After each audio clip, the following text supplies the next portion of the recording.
Hello po mga kababayan, kamusta po kayong lahat? And once again, welcome back to another episode of Simply Talkies Vlog. Pag-usapan natin mga kababayan ay itong inyong former President, Rodrigo Digong Duterte. Kasi po mga kababayan, meron po siyang hamon o china-challenge niya ang ngayon naman mambabatas. Baliktad naman ito.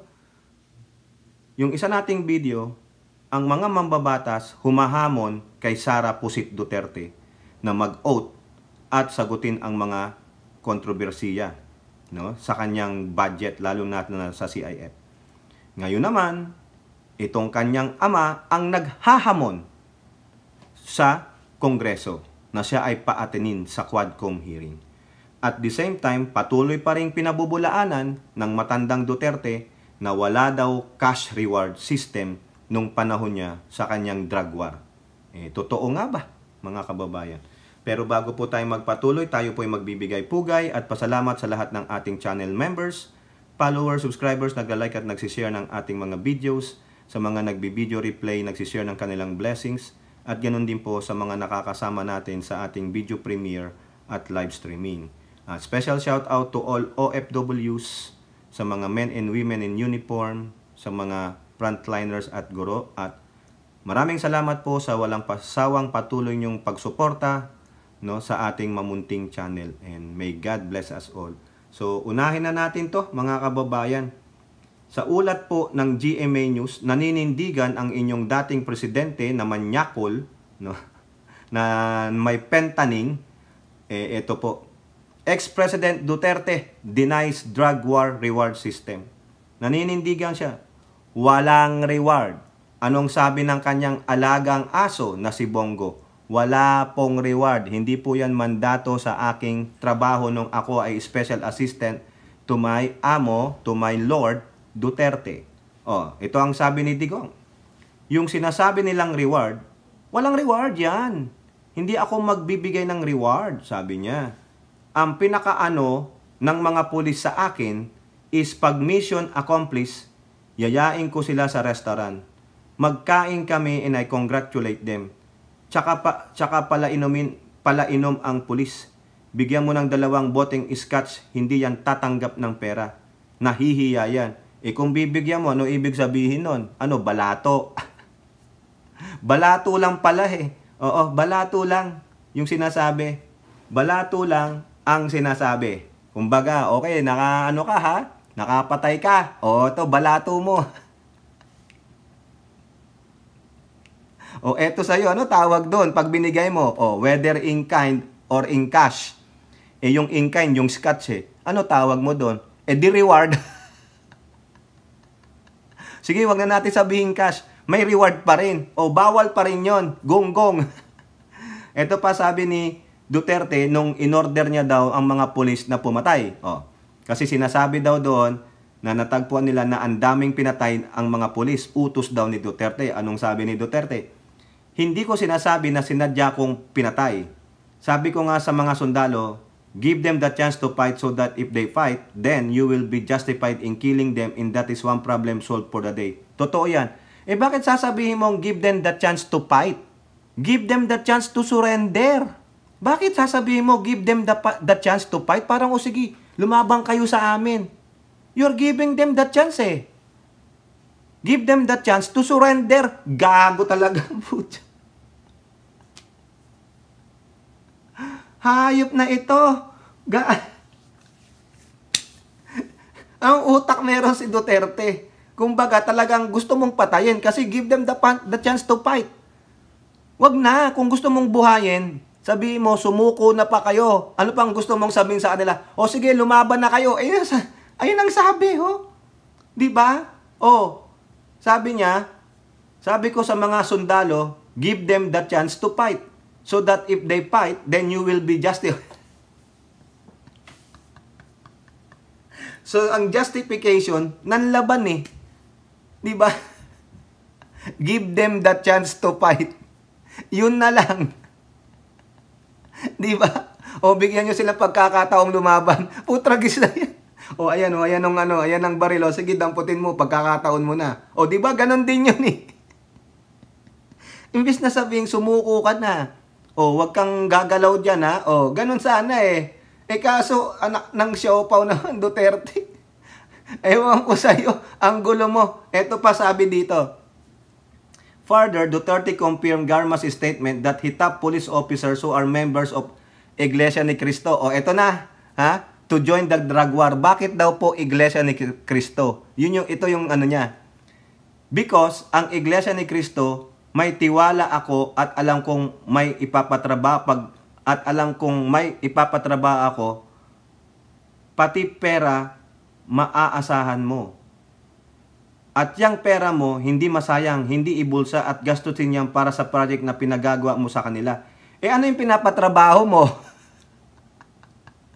Tangina, dinamay pa talaga ang INC. Nako, ano ba ito? Alam natin, matino ang INC. Bakit INC? Hindi mo sinabi.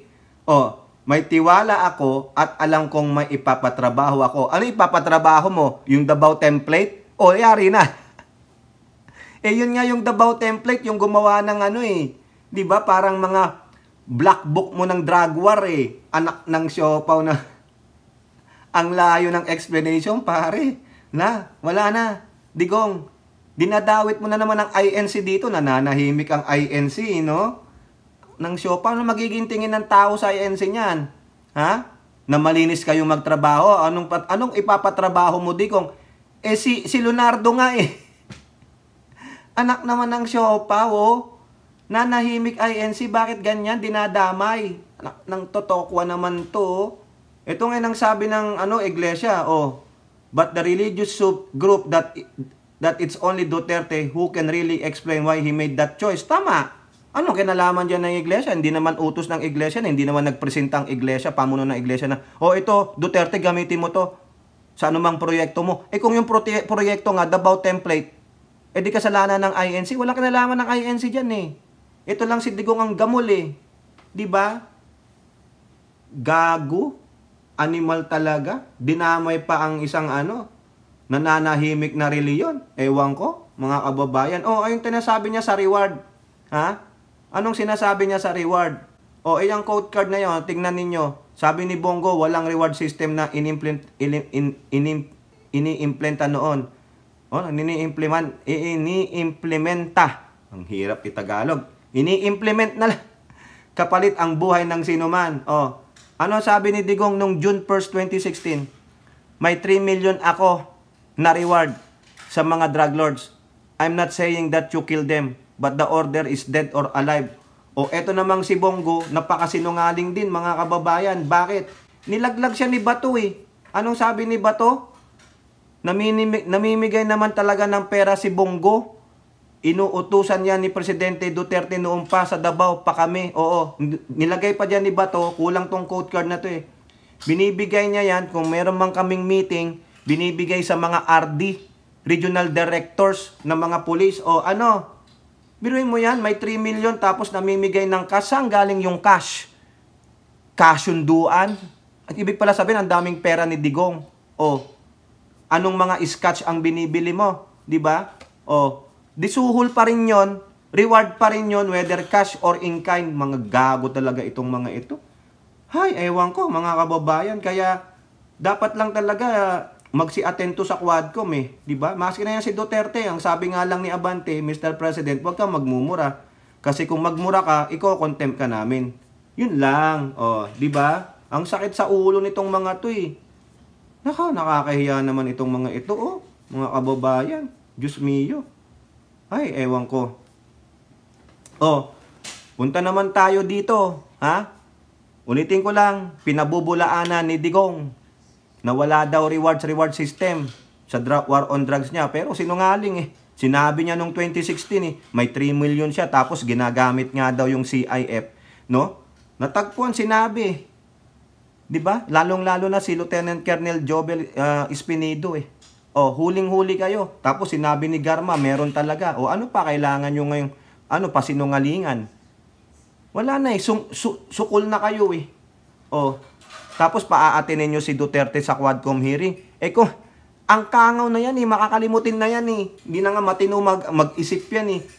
Sabihin niya ito mamaya, bukas, ay hindi ko sinabi yan. Mamaya sabi niya ganito, ay hindi ko sinabi yan. O di ba? Ano kayo? Nagsi-second childhood na yan, mga kababayan. Di ba? O, kayo ba? Naniniwala na walang reward system kay Digong? Yun na lang sinabi niya eh.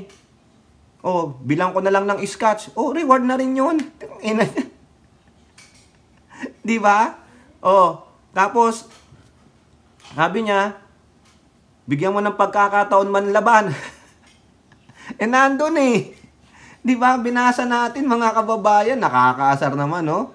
Oh, ulitin ko lang, ah? Oh. Ulitin ko. Sabi dito, maliwanag eh. Oh. Oh, sabi dito, hindi ko sinasabi na sinadya kong pinatay. Sabi ko nga sa mga sundalo, give them the chance to fight. Ito kasi sinasagot niya yung sinabi dito na he also said that he never ordered the police force to kill anyone. Wala daw. 'Di ba? Sabi niya, get them dead or alive. O ano yung dead?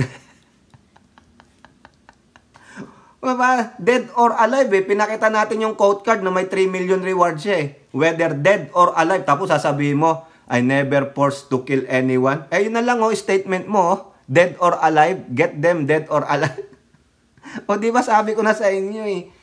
Di ba? Sinungaling lang o na makakalimutin. Mamili kayo sa dalawa. Makakalimutin o sinungaling. O, ano ang lesser evil? Makakalimutin na lang.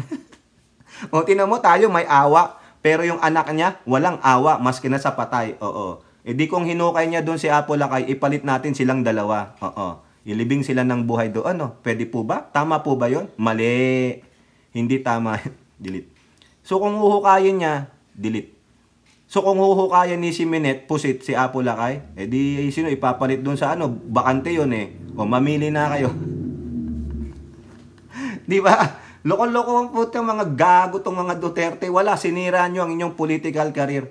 Kaya kung sino man ang didikit o sosuporta sa mga Duterte, sabog ang wetpacks ninyo. Kiss your political career goodbye mga kababayan. O eto, huling article natin.